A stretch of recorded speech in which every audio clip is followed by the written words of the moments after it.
This first movement is a mix between a hammer curl and a bicep curl. So in the beginning, you really want to keep your palms facing inward, and then as soon as you hit your hip joint, you want to turn your palms up to the sky and really lock out at the top and turn into a bicep curl. And the point of this movement is to go super, super slow and controlled and really feel the contraction. So then we're moving into a declined bicep curl. Now this really allows you to isolate your bicep muscle.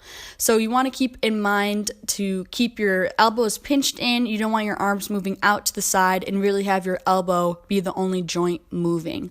Now for this horizontal bicep curl, again, the same idea. You want to keep your upper arm very flat and still, and then you want to have your elbow be the only joint working to really isolate that bicep muscle.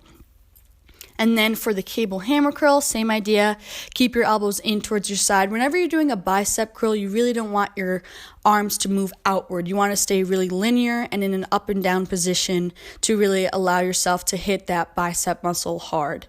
And then for a burnout, we're going to move into plated hammer curls. Now, whenever I do a hammer curl, I usually use about anywhere from a 10 to 15 pound weight. Here, I'm going all the way down to 5 pounds in each arm, just to give you an idea of how much lighter I am going. Whenever you do a burnout, you're supposed to use way lighter weight. So same idea here.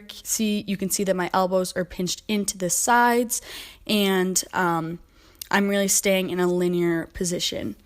So I hope you guys enjoy these little extra details. If you did, feel free to drop a little like, and thank you guys so much for tuning in.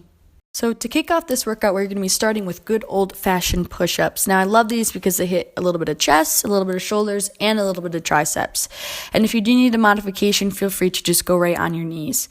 Then we're going to be moving into the tricep extension on the cable machine.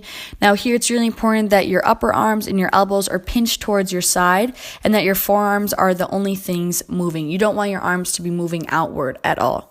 So now moving into this awesome rear delt exercise. This is one of my favorites. You want to keep your arm pretty neutral. You don't want your elbow to be moving. There is a slight bend in my arm, but most of the movement is just coming from my shoulder. Now we're going to be working in another tricep exercise. So here you want to keep your upper arm very steady and horizontal, and only your forearm will be working to isolate that tricep muscle.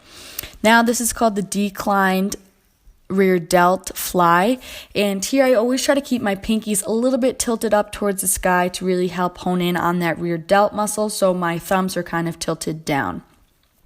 Here is awesome for the front delts. I like to keep my palms facing in towards each other, kind of as if it's a hammer curl grip.